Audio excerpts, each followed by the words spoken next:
Beneath the ordinary world lies a veil, and behind it, the voices of the lost still whisper. We are your guides into the shadows, where true crime meets the paranormal. From chilling crimes to haunted histories, we uncover the stories that refuse to rest. This is Veil of Echoes.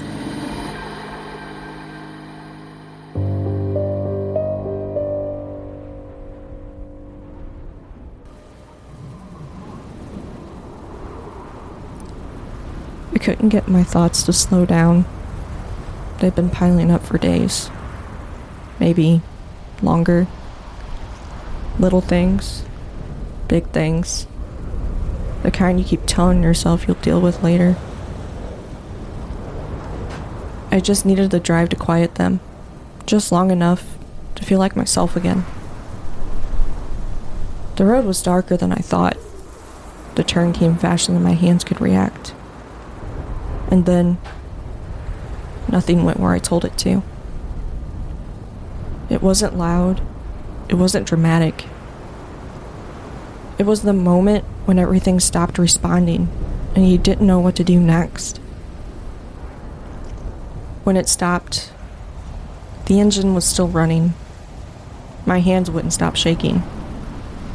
My breath kept foggy in the air like it didn't belong to me. Snow kept falling, soft, unbothered. There were things I hadn't fixed yet. Things I didn't want to face right then. I didn't call anyone. I just stood there, on the road, trying to decide what to do next.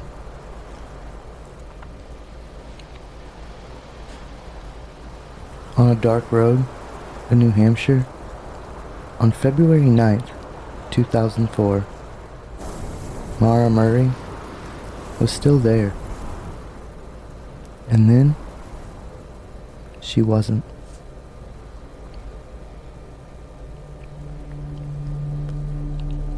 Hey guys, and welcome back to Veil of Echoes. We're your hosts. I'm Lindsay. I'm Zach. And I'm Bria. Every week we step into the spaces where stories don't have endings, where answers slip away, and the silence left behind is sometimes the loudest part. Tonight's story is one of those. A young woman, a dark road, in a moment in time that never finished unfolding. Before we continue, we want to take a moment, just a quiet one, to say thank you.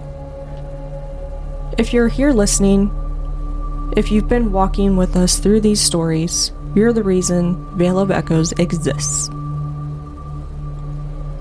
And we want to ask you something, not as creators, but as storytellers who care deeply about these cases.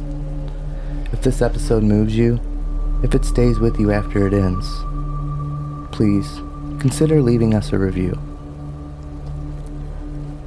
Reviews aren't about numbers to us. They're how these stories travel.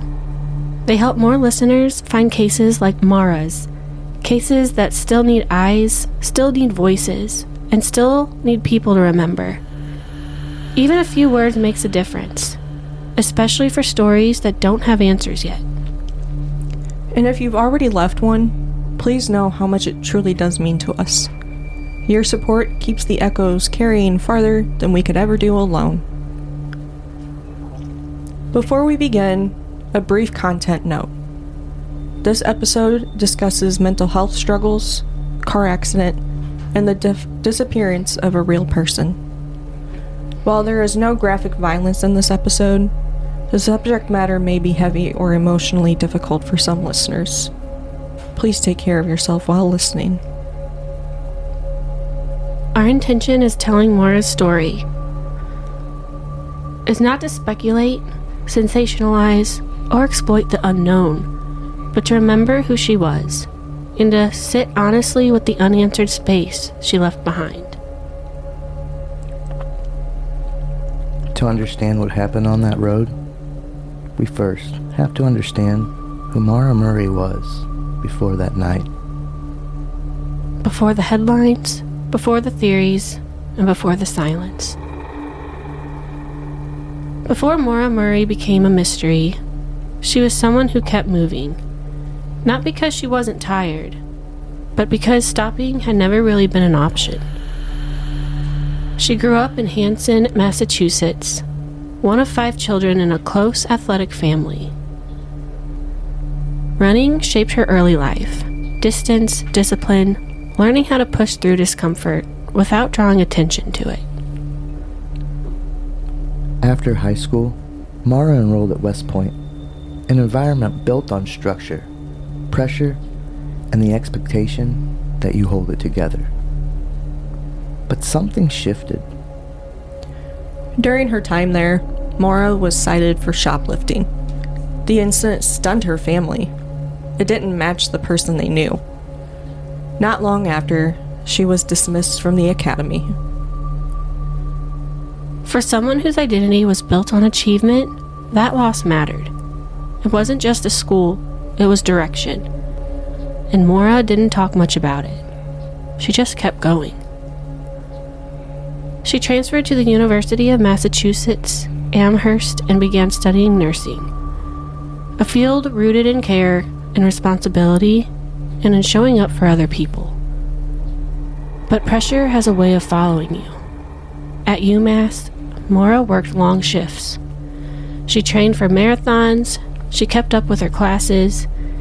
From the outside, nothing appeared wrong, but in the weeks leading up to her disappearance, there were signs she was under strain.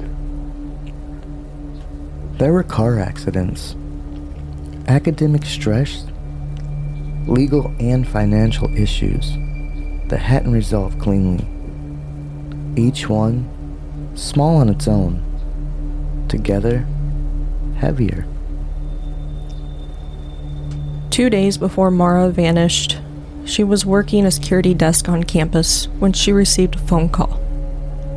Whatever was said on the other end left her visibly shaken. A supervisor found her crying uncontrollably. When asked what was wrong, Maura only said, "My sister." No emergency followed. No clear explanation ever came. Just a moment that never fully made sense. What is clear is that Maura's family never stopped advocating for her. Especially her sister Julie, who has spent the years since correcting misinformation, pushing back on harmful narratives, and reminding people that this is not a story, it's a life.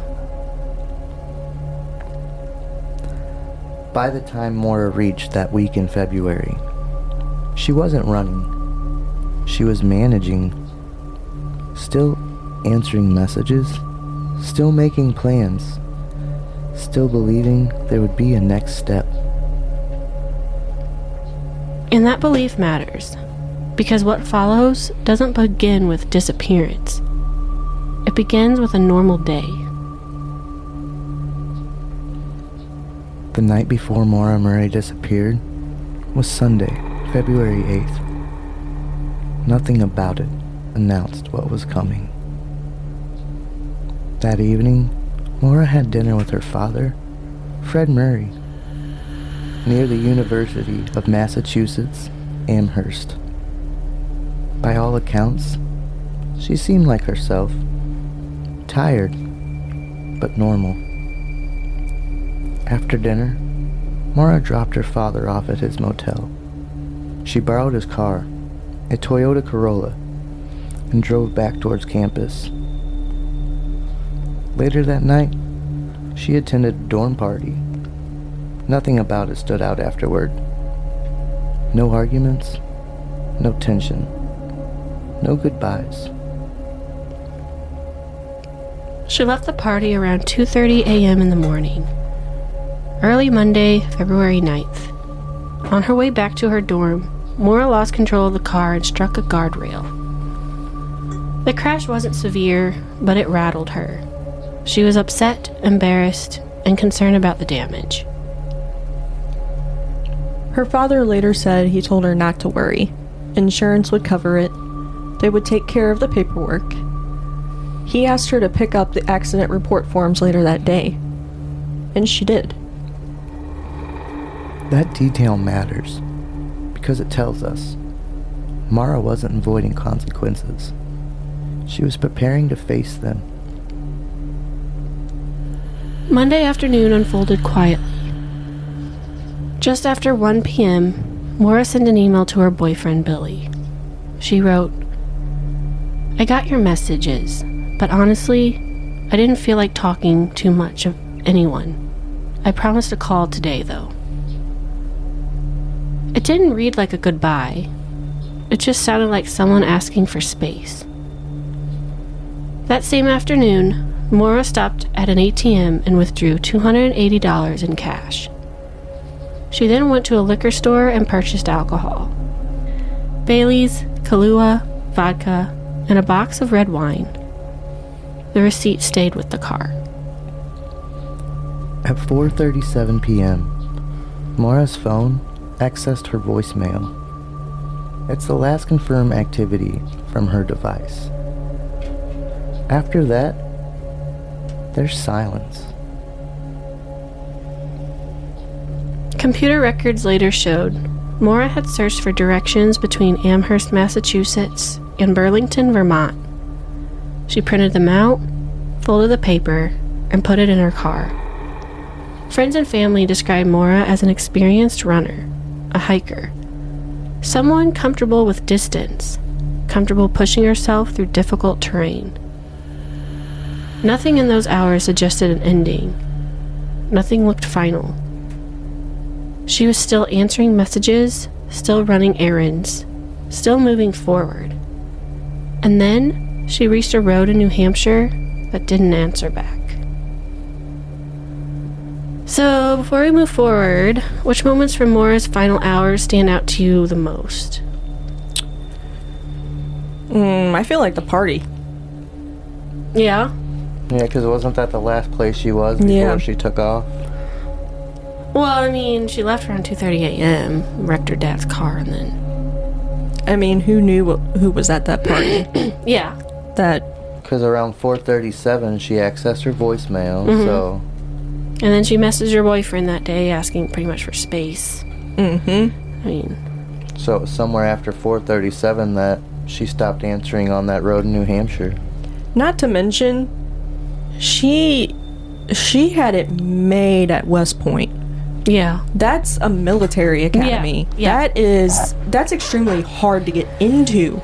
Oh, really? Oh, yeah. West Point's hard to get into. Like, you have to know your shit for West Point.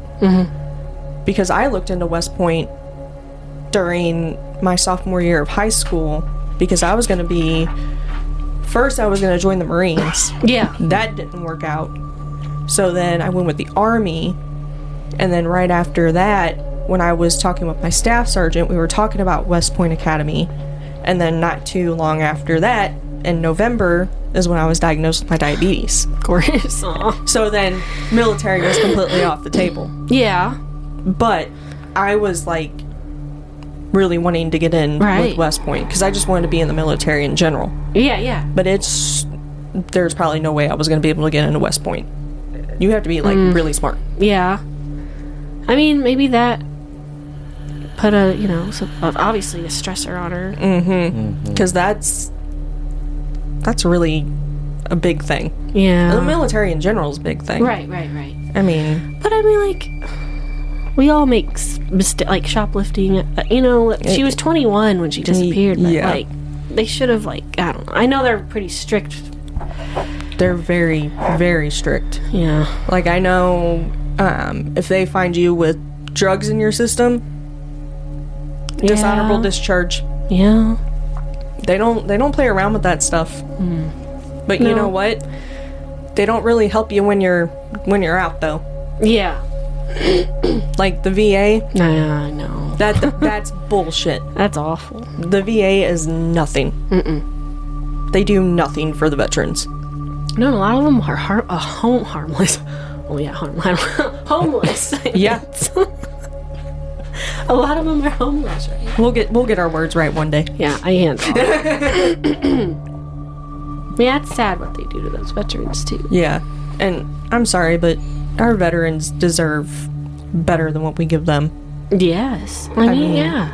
look at what they do for us. You would think they would have a good what freedoms would we have? Yeah. Some sort of, pension or something. They should And be they making get shit 6 on. figures a year. Yeah, to me, honestly, You're risking your life. That's where my taxes should go. Not towards people who can't work because they don't want to work. People who have worked, fought for us, and now Or they can't. scumbags in the prisons. Yeah, I don't want my taxes going to those people. Yeah. the party 100%. I mean, something must have happened. But then, it makes you think, why did she take out $280 in cash, got all this alcohol, printed I mean, if she directions to Vermont and didn't tell anybody? I mean, if she probably, honestly, with all that alcohol and just depression in general, had the thought in her head that it's getting to be too much for her. Yeah. Yeah, and this was PM, so this is still early into the night. Mm-hmm. So by the time she was getting the directions and stuff, it could only been 5 o'clock. It could only been 4:45. Mm-hmm. And that was PM, so that's still early into the night. That's not it gets dark around, but... And there's a lot of theories with this. That's what sucks, but I know the main theory, I guess, with her heading to Vermont was possibly starting fresh or meeting someone but got lost or changed in plans. Or she could have had it in her head that she was... There was theory suggesting she either voluntarily left, suicide, new life, or was a victim of foul play, abduction, cover-up, though the specific reason for the Vermont trip remains debated. Linked to personal stress, a desire to escape, or even a wrong turn at confusing highway junctions. Oh, wrong turn, alright. Oh, yeah. It's just crazy because you don't know. They just found her car, she's gone. Just vanished. She's like, I'm out of this bitch. I don't know, someone pick her up. Oh, we'll get into that, but it's sad. I hope it gets solved one day. But Well, it's kind of like the Amanda Jones stuff. yeah. Just like that. So it was in February, too. Is it still kind of dark around PM in February? Only that, I think she's New England area, so Yeah, so there's mountains over there. I don't know. We'll get into it. Appalachian Mountains. I mean, seriously, if you think about it, Yeah. they always say the Appalachian Mountains. If you hear the whistling, turn around. Turn around. We'll have to do a thing. Go back. Yeah. As daylight faded, on February 9th, Maura Murray drove north, away from campus, away from routine, toward a place she had looked up, but never confirmed. The roads narrowed as she crossed into New Hampshire. Streetlights disappeared. The darkness felt closer. By the time she reached Route 112 in Haverhill, it was fully night. Just after 7:25 p.m., Maura lost control of her Saturn. The car slid at a sharp curve and struck a snowbank. The impact wasn't violent, but it was enough. The car wasn't destroyed, but it wouldn't move. A nearby resident heard the crash and looked out their window. They later reported seeing a red glow inside the car. At first, they thought it was someone smoking a cigarette. Later, it was believed more likely to be a light from a cell phone. Whatever it was, it meant someone was still in there. Not long after, a school bus approached the curve. The driver, Butch Atwood, stopped and got out. He spoke briefly with Maura. She appeared shaken, but not injured. She told him she had already called for help. Butch offered to call the police. Maura declined. Butch returned to his bus and drove the short distance back to his house. Once inside, he called 911 anyway. The call came in at 7:42 p.m. In the minutes between that call and the arrival of police, Maura was seen moving around the car. At one point, the hazard lights were flashing. Then, they weren't.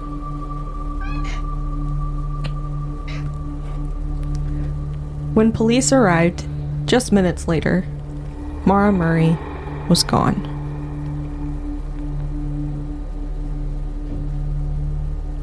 The car was locked. Inside were Maura's belongings. Clothes, textbooks, personal items. There were no obvious signs of a struggle. No clear footprints leading away from the road. No indication of which direction she went. The engine was cold, the night was quiet, and the road offered nothing back. Whatever Maura decided to do in those final minutes, to walk, to wait, to trust someone passing, it happened in a very small window of time. And once it closed, there is nothing left to follow. So, what details from the scene on Route 112 feel the most significant to you guys, and why? I mean, it seems like she just didn't want help. I mean, people would stop and Yeah. she's like, I call AAA, but... She's like, I already got help on the way. I'm good. And then maybe she didn't call her dad because she just had an accident the And she'd be morning. afraid that, Yeah. Yeah, it was his car, right?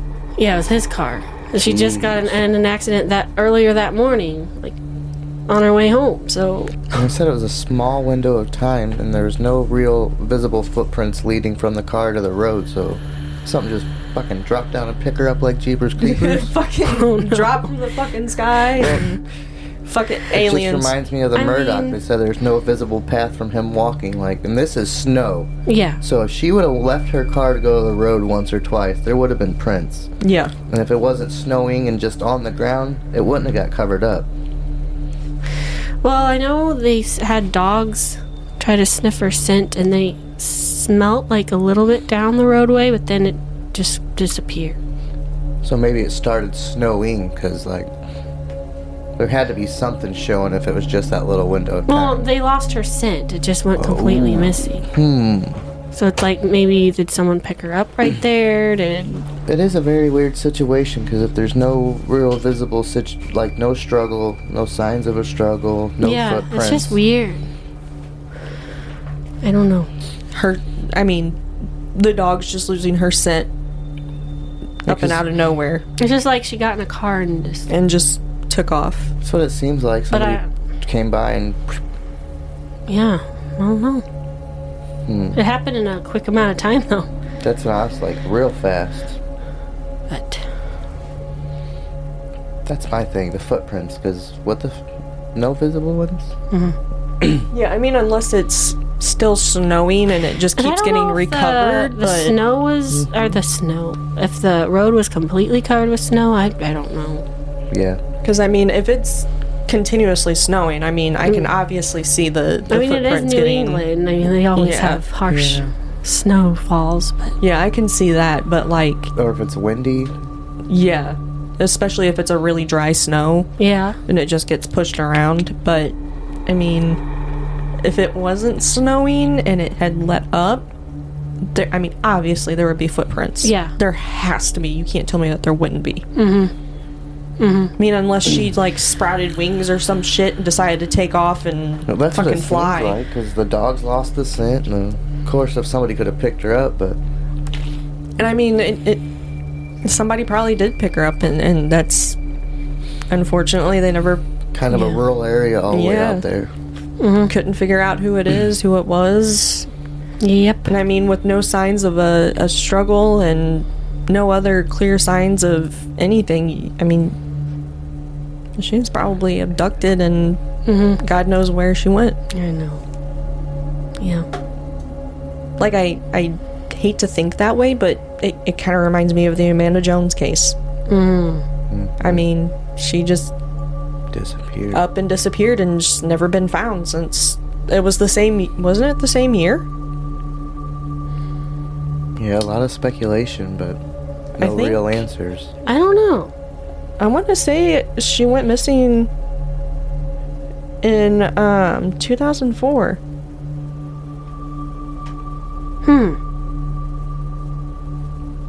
No, I've been seeing those posters since when I was a kid, that's for sure. It's Yeah. way too long. 2005.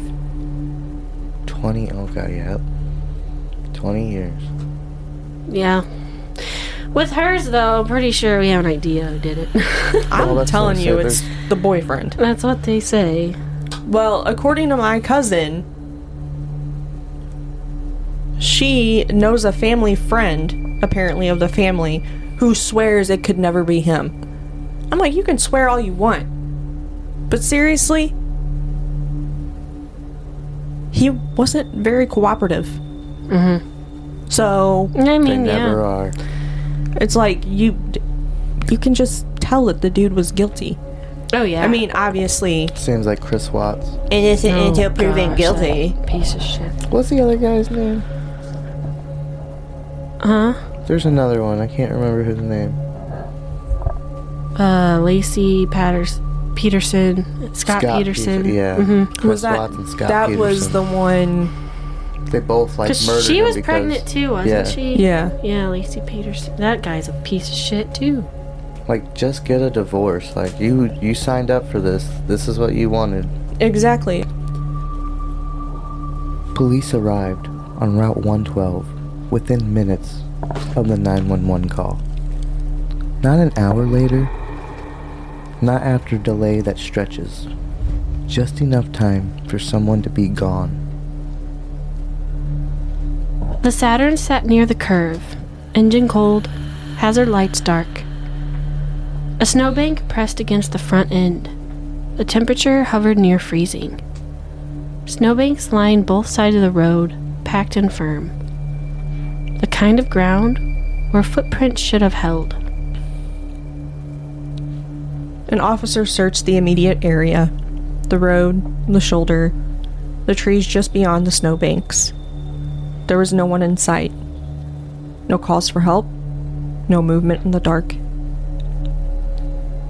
At first, the assumption was simple, that Maura had walked away. Maybe to avoid trouble, maybe to find help, maybe just to get warm. Cell service along Route 112 was unreliable. Calling for help was never guaranteed. Because the crash didn't appear severe, and there were no obvious signs of danger, the car wasn't treated as a crime scene. It was secured, then towed. And with that decision, the window narrowed. When Maura didn't return, law enforcement contacted her family. Her father, Fred Murray, was told that Maura's Saturn had been found abandoned on a road in New Hampshire. Up until that moment, there was still room for uncertainty. After it, there wasn't. The search was no longer about a car. It was about a person who hadn't come back. Search efforts expanded, volunteers gathered, law enforcement returned to the area, and dogs were brought in. The dogs picked up Maura's scent near the car. They followed it along Route 112, east, step by step. And then, it stopped. The scent didn't drift into the woods. It didn't circle back. It ended on the road, as if Maura had stepped off and disappeared. No footprints were found leading away from the scene, no trail through the snow, no belongings recovered in the surrounding woods. Nothing to suggest she collapsed nearby or succumbed to the cold. The search continued for days, then weeks, but nothing found in those earliest hours ever explained where Maura went or how she left that road. What remained was a narrow span of time between the crash and the arrival of police, and a series of decisions made without knowing how much they would matter later.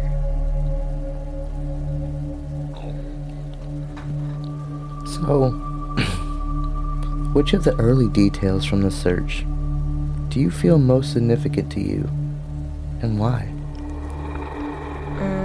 like we mentioned earlier, how the footprints, or the scent from the dogs. The scent and the fact that there was no footprints. I mean, footprints in the snow are, like, that's going to be your best way of finding somebody. Uh-huh. And definitely when the scent just leads down a little bit and disappears, like, where? How? Who? My question is, like, tire marks. Yeah, it's the same. Like, other tire marks. there had to be some kind of snow action going on this night. Mm-hmm. I mean, the snow would have at least been somewhat packed on the pavement. Yeah. Especially if they're there within minutes, not hours, not, like... Yeah. Mm-hmm. Yeah, I don't know. Then It makes you me wonder. think, conditions couldn't be that bad if the safety or Right. emergency services got there that fast. Yeah. Yeah. Which I don't think the roads were too bad. There's just enough a good to snowbank and a slide. Yeah. Probably some like on the shoulder. Yeah. Been there. So I don't know. Me and poor Thor. I don't know. And honestly, I know this sounds weird, but did they look into the bus driver anymore? I think so, yeah. I was about to say, at this point, it don't seem like it, but we'll see. But I mean, I get why people, that's a theory, but yeah, he's never been, It was just strange Hey, since they- he stopped, Well, yeah, he called the and cops, but called the cops, we've seen that. but Yeah, but by you the can't- time the cops got there, she was gone. Yeah. I mean, Like- that's people's theories, but without the evidence, you can't really say he did it, Yeah. because he's It never just- been convicted. But yeah. It just feels like something that it could be a potential thing just because A good lineup. he found her, offered help, Yeah. and then left. And then by the time the cops got there, within a few minutes, she was gone. Right. That's just a little weird. Yeah. A little strange. It is strange. I mean, obviously, you can't, I know. like, say he was the one who did it, but It's just the circumstances surrounding that moment. surrounding it and the amount of time that he called the cops and she went missing.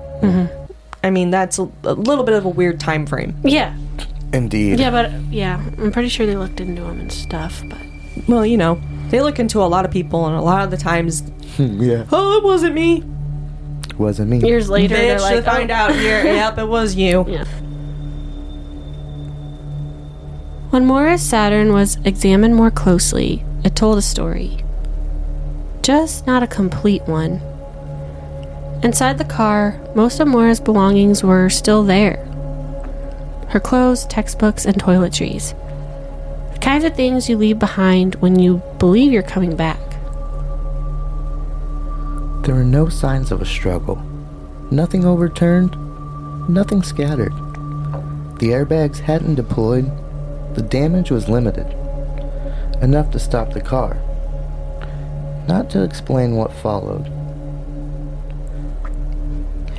Alcohol was found inside the vehicle, including a box of wine and other bottles Maura had purchased earlier that day. Some of it appeared to have been open. Red stains were visible inside the car, believed to have been spilled wine, and a Coca-Cola bottle that smelled of alcohol. At the same time, some things were missing. Her debit card, credit cards, and cell phone.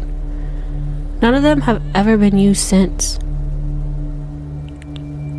There was no luggage packed for a long stay.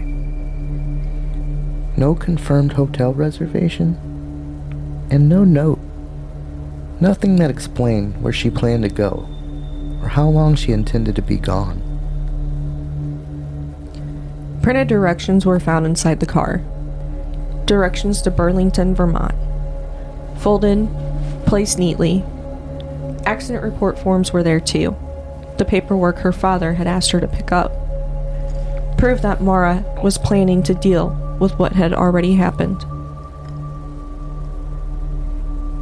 There also was no heavy winter coat left behind. No sign she had dressed for distance, or for time outdoors.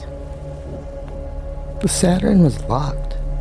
Whatever Maura did next, she did deliberately. Taken together, the car didn't suggest a disappearance. It suggested interruption.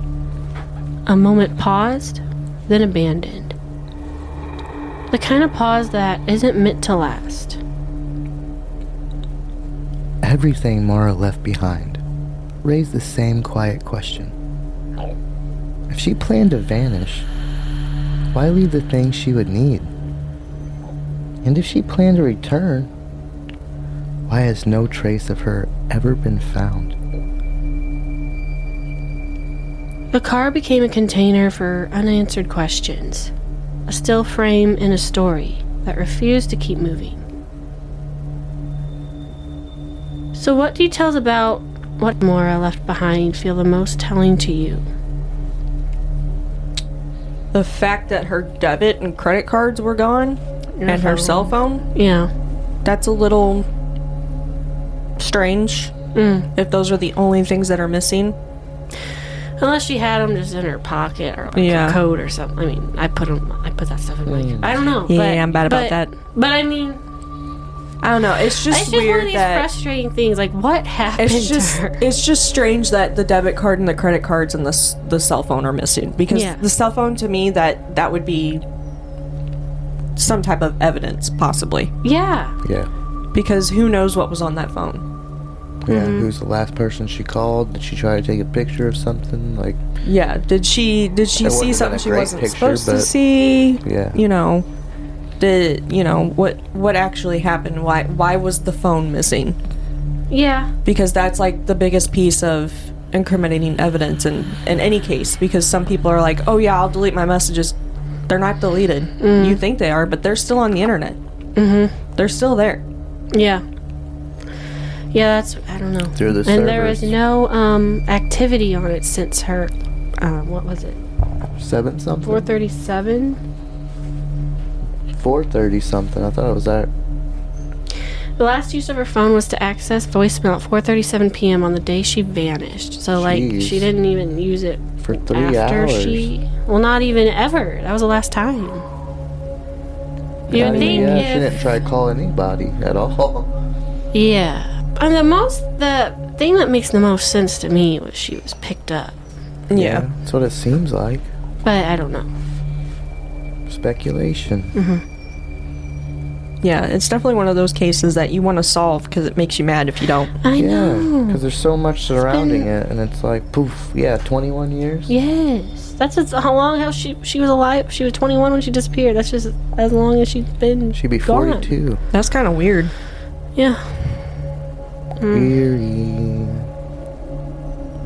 In the years since Maura Murray vanished, many explanations have been offered for what might have happened on that road. None have been proven, and each one answers something, while leaving something else behind. One theory suggests Maura left the scene on foot and succumbed to the elements. That she walked into the surrounding woods after the crash and never made it back. But extensive searches found no footprints leading into the trees, no clothing, and no personal items. Nothing to suggest she collapsed nearby. Another theory is that Maura accepted help from someone who stopped along the road. That she entered another vehicle during the narrow window of time between the crash and the arrival of police. It would explain how she vanished so quickly. But there were no confirmed witnesses, no reports of a struggle, no clear description of another vehicle. Some have suggested Maura planned to disappear, that she intended to start over somewhere else, leaving her life behind on purpose. This idea has been explored publicly, but it's also one her family has repeatedly challenged. Maura left behind her belongings, her schoolwork, her plans. Nothing about that week suggested finality.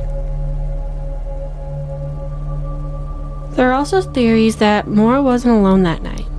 That she may have been traveling in tandem with someone else, another driver who never came forward. It's an idea that surfaces often in discussions of the case. But, like the others, it remains unproven. Each theory exists because the evidence allows it, and each theory struggles because the evidence stops short. What all these explanations share is the same ending. They leave Maura somewhere just beyond reach. These are theories. They aren't conclusions. They are attempts to make sense of a silence that has lasted for too long.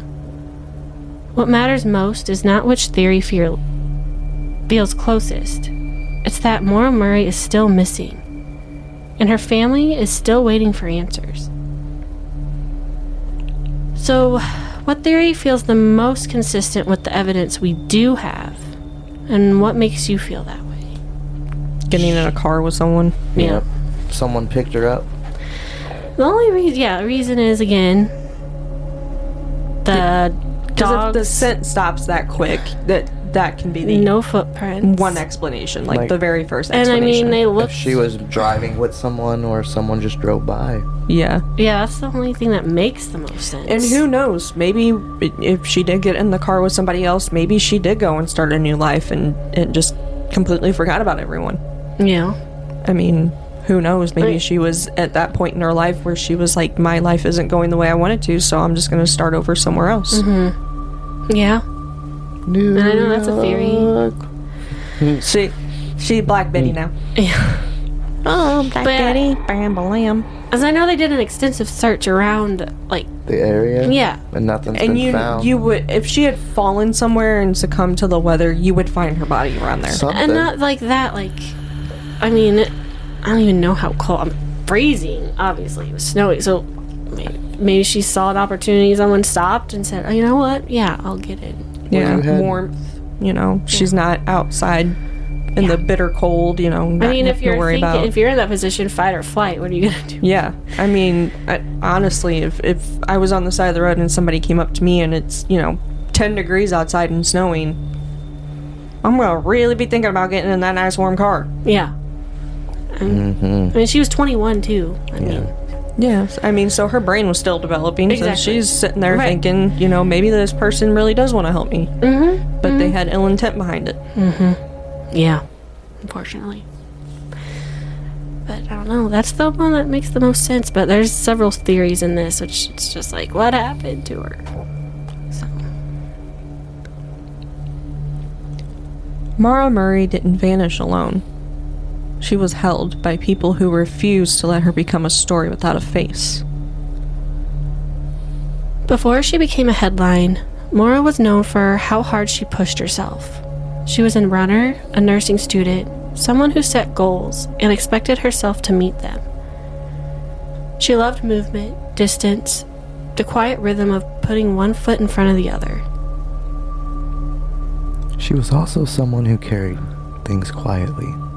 Stress, pressure, the kind that doesn't always show until it's already heavy. Not because she was weak, but because she cared deeply about doing things right. Maura was loved by her family and by friends who knew her long before the world did.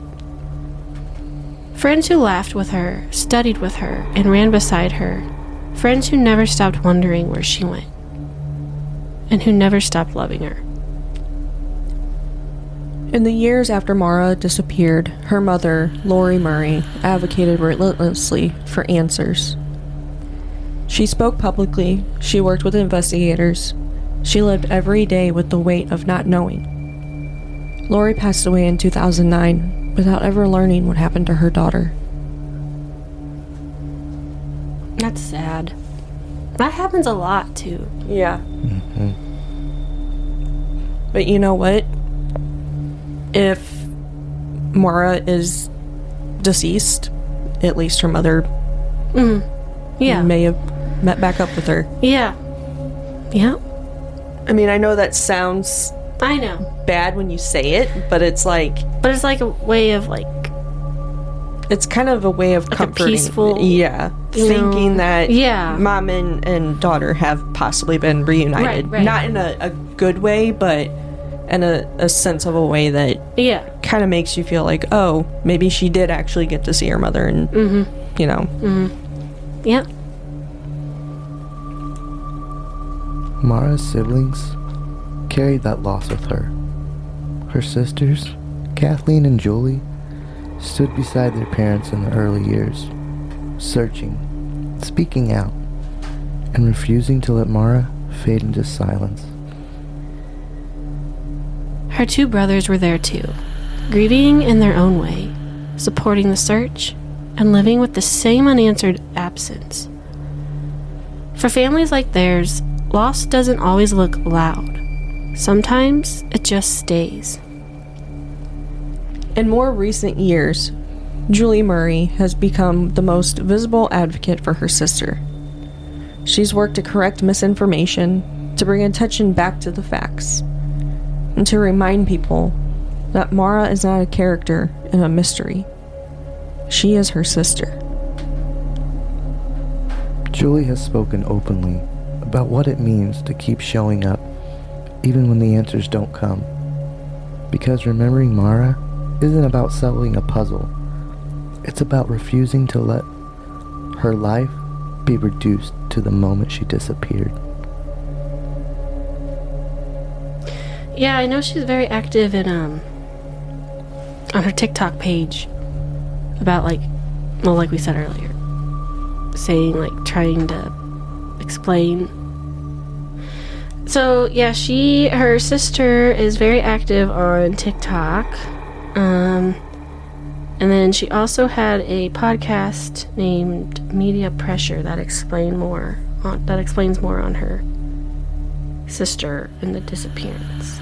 Media pressure? Yeah.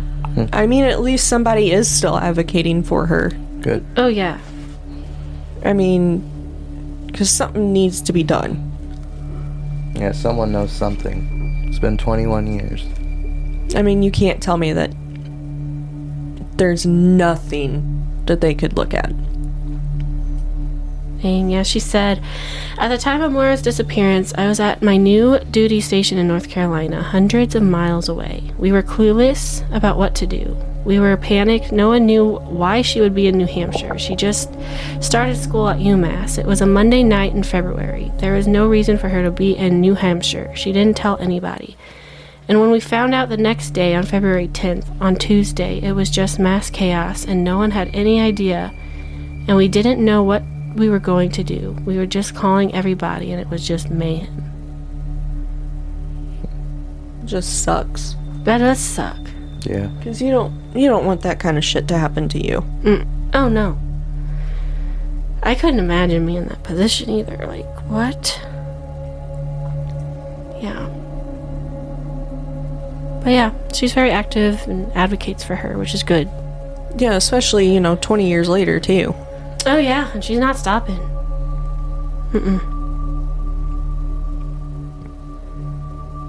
Maura Murray is remembered by family who never stopped searching, by friends who never stopped loving her, and by a life that mattered long before it became a question. She is remembered not for the road where she vanished, but for the life she was still living. If you have any information about the disappearance of Maura Murray, no matter how small it may seem, you're asked to contact the New Hampshire State Police at 603-271-2663, the FBI at 800-634-4097, or you can submit an anonymous tip to tip.fbi.gov.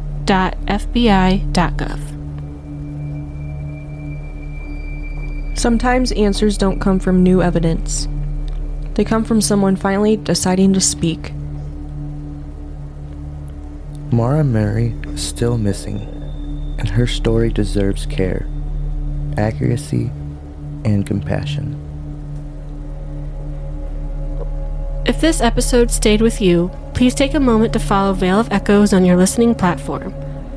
And if you're able, please leave us a rating or a written review. Those reviews matter more than you know. They help these stories reach further, and they help cases like Maura's stay visible.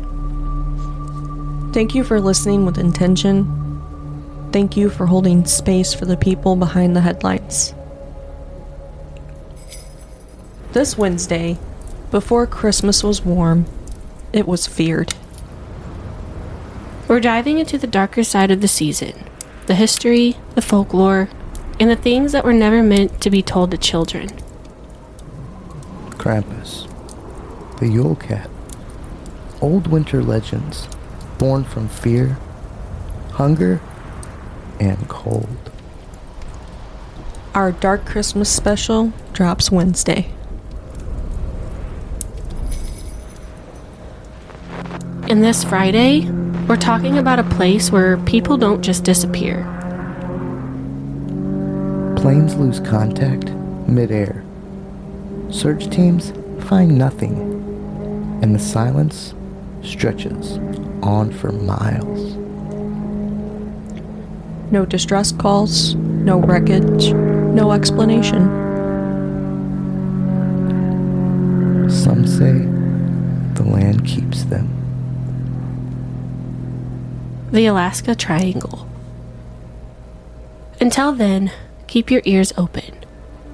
And the veil closed.